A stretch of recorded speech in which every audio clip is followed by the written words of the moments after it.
Dzina la Atate ndi la Mwana ndi la Mzimu Woyera. Amen.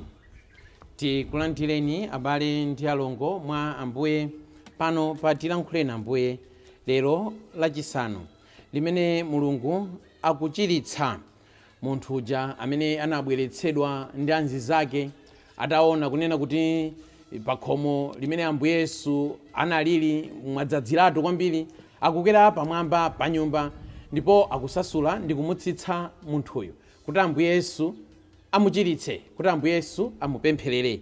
Leronso ndi tsiku limene nafenso tikuyenera kuti tidzibweretse pamaso pa Mulungu. Tiwalole anzathu atibweretse pamaso pa Mulungu. Akatibweretsa Ambuye Yesu atichiritse, ndipo pamapeto pake atiuze kunena kuti nyamula machira ako yenda. Pamene Ambuye Yesu lero akutiuza kunena kuti tinyamule machira athu, tatiyeni tisinkhesinkhe za abwenzi athu amene tili nawo, komanso tatiyeni tisinkhesinkhe za moyo wathu, makamaka sakramenti lakulapa. Kuti ndikangati kamene ine ndimakonda sakramenti lakulapa. Ndipo lero mawu athu oyamba akuchokera mu buku loyamba la Samuel mutu 8 kuyambira ndime ya 4 kulekezera ndime ya 7 kukapitirizanso ndime ya 10 kulekezera ndime ya 22. Amene akutiwerengera mawu oyamba ndi Apo Thomas Mbengo kuchokera kumphakati wa St. Joseph, Our Lady of Lourdes Parish, Namwera, mu Diocese ya Mangochi. Ndipo uthenga wathu wabwino wa lero ukuchokera mu uthenga wa Mariko mutu 2 kuyambira ndime ya 1 kulekezera ndime ya 12. Amene akutiwerengera mawu a mthenga wabwino komanso kutigawira mawu ndi Reverend Father John Enoch Kaliwamba kuchokera ku Our Lady of Fatima Parish, Salima, mu Archdiocese ya Lilongwe.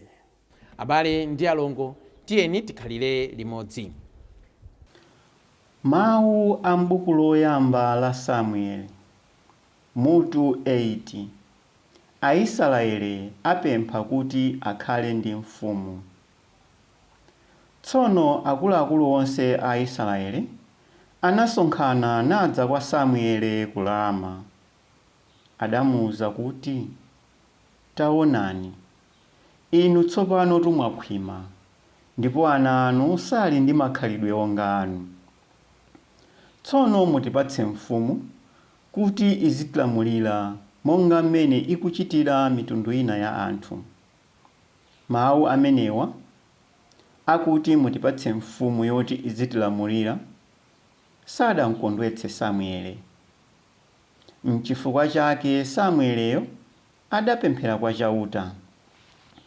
Apo chauta anayankha kuti, umvere zonse zimene anthuwo akukuwuza. Sakukana iwe koma ine. Sakufuna kuti ndikhale mfumu yawo. Choncho Samueli adawuza anthu amene ankafuna mfumu aja mawu onse a chauta. Adati, izi ndizo zimene mfumu yanuyo izidzakuchitani. Idzakulandani ana anu amuna kuti akhale ankhondo, ena pa magaleta ake ankhondo, ena pa akavalo ake, ndipo ena othamanga patsogolo pa magaletawo. Ena idzawayika kuti akhale olamulira ankhondo 1,000 kapena 50. Ndipo ena azidzalima kumunda kwake ndi kumakolola zolima zake, kusula zida za nkhondo, ndiponso zipangizo za magaleta ankhondo. Izi zatenga ana anu akazi kuti azidzayenga mafuta onunkhira ndi kumaphika chakudya ndi kupanga buledi. Idzakulandani minda yanu yabwino kwambiri, minda yanu ya mphesa ndi ya olivi, kudzanso minda yanu ya zipatso ndi kuyipatsa nduna zake. Idzalanda gawo la 10 la tirigu wanu ndi la mphesa zanu. nidzapatsa kwa akapitawo ake ndi nduna zake. Idzakulandani antchito anu aamuna ndi adzakazi anu. Idzakulandaninso ng'ombe zanu zonenepa ndi abulu anu ndi kumazigwiritsa ntchito zake. Idzalanda chigawo cha 10 cha nkhosa zanu, ndipo inuyo mudzakhala akapolo ake. Nthawi imeneyo ikadzafika, mudzalira komvetsa chisoni chifukwa cha mfumu imene mwadzisankhirayo, koma chauta sadzakuyankhani. Koma anthuwo adakana kumvera mawu a Samueli. Adati, iyayi, ife tikufuna mfumu yotilamulira. Tikufuna kuti nafenso tikhale ngati mitundu ina yonse, ndipo kuti mfumu yathu izitiweruza, kutitsogolera ndi kutimenyera nkhondo. Samueli atamva mawu onse anthuwo, adakakambira chauta mawu onsewo. Tsono chauta adauza Samueli kuti umvere zonse zimene akunena, ndipo uwapatse mfumu. Mawu a Ambuye. Tithokoze Mulungu. Yesu achiritsa munthu wa ziwalo zakufa. Ambuye akhale nanu, akhalenso ndi mzimu wanu. Mthenga wabwino monga adalembera Mariko oyera. Ulemu kwa inu Ambuye. Patapita masiku pang'ono, Yesu adabweranso ku Kapenawo. Anthu nkumva kuti ali ku nyumba kwawo. Anthu ochuluka adasonkhana m'nyumbamo, kotero kuti munalibenso malo ngakhale pakhomo pomwe. Iye ankawalalikira mawu a Mulungu. Anthu ena anayi ananyamula munthu wa ziwalo zakufa, nkubwera naye kwa Yesu, koma sadathe kufika naye pafupi ndi Yesuyo chifukwa cha kuchuluka kwa anthu. Choncho adakwera pa denga, nangosasula dengalo nkuyang'anana ndi pamene Yesu analili, nkutsitsa pa chibowopo machira amene adanyamulira munthu uja. Pona chikhulupiriro chawocho, Yesu adauza munthu wa ziwalo zakufayo kuti, mwana wanga, machimo ako akhululukidwa. Koma pamenepo panalinso aphunzitsi ena amalamulo a Mose.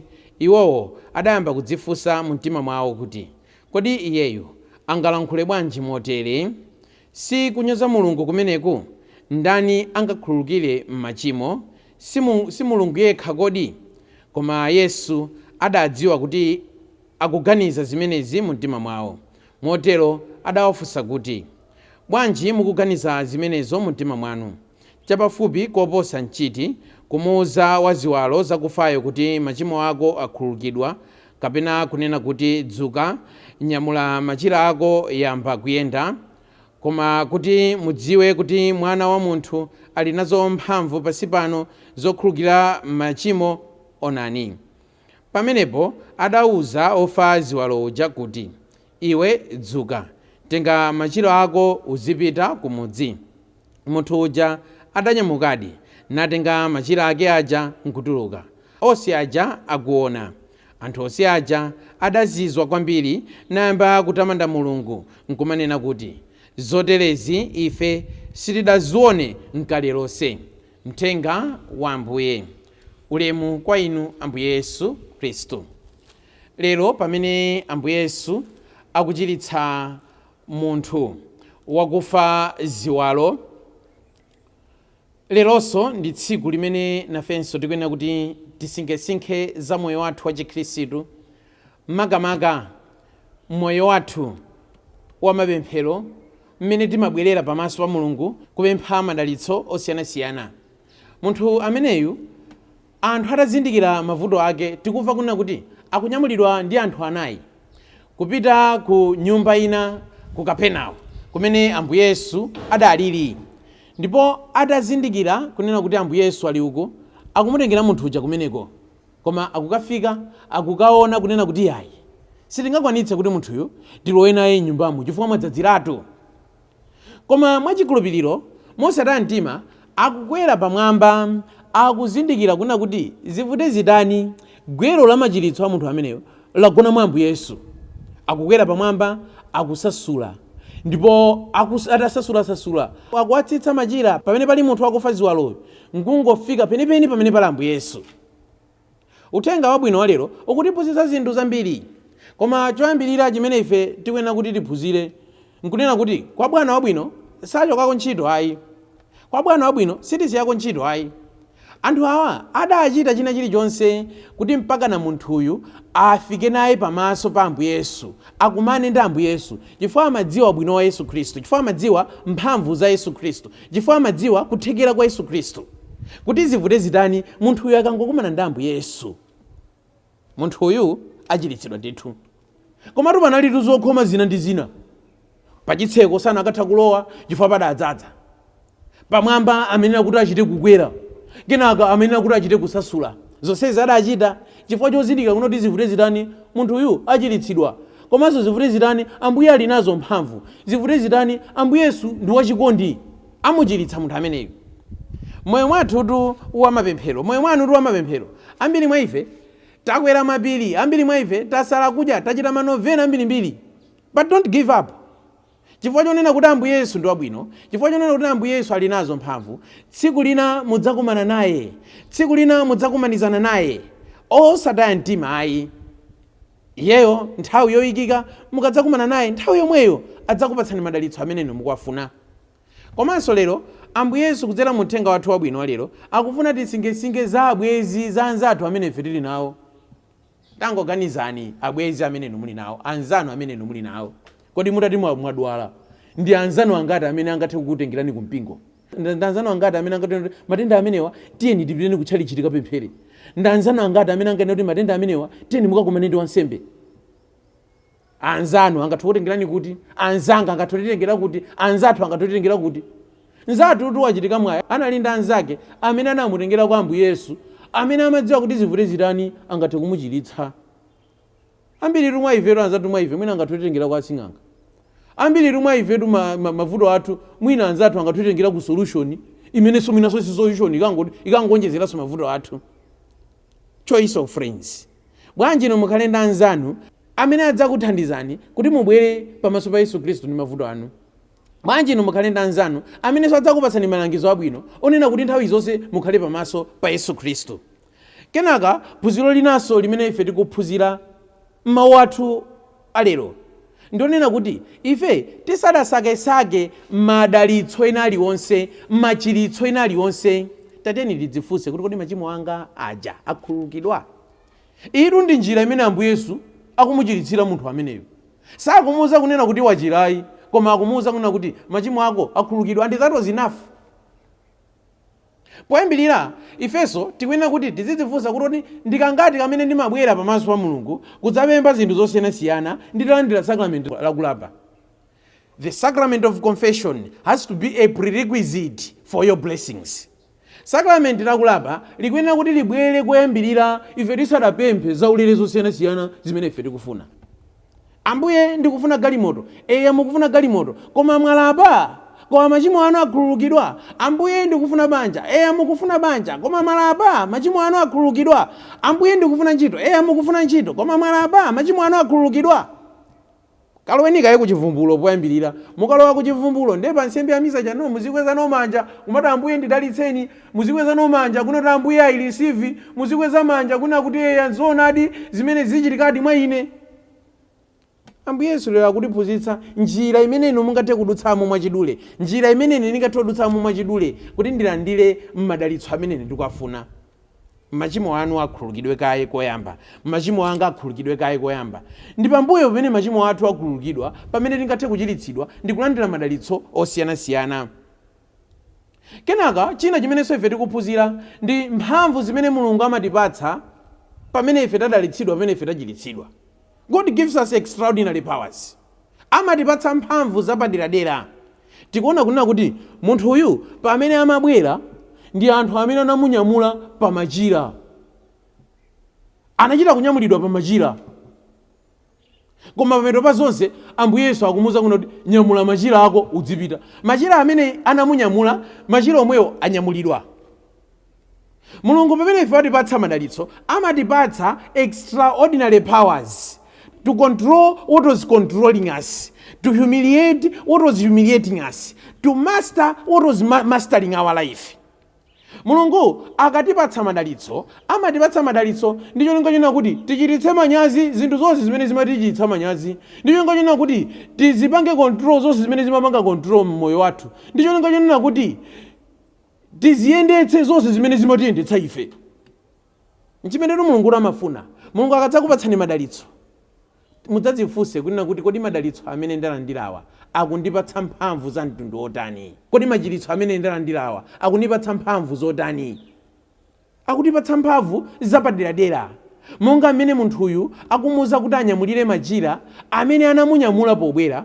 Nafenso lero Ambuye Yesu akutiwuza kuti tinyamule zina zonse mwina zimene ife zimatinyamula nkumatipeputsa mwa njira zosiyanasiyana.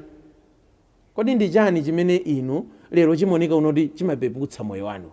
Lero Ambuye Yesu akakupatsani madalitso, lero Ambuye Yesu akamakudalitsani, chimenecho muchinyamule kuti musonyeze ukulu wa Mulungu, kuti Mulungudi wakuchiritsani, kuti Mulungudi wakudalitsani. Amen.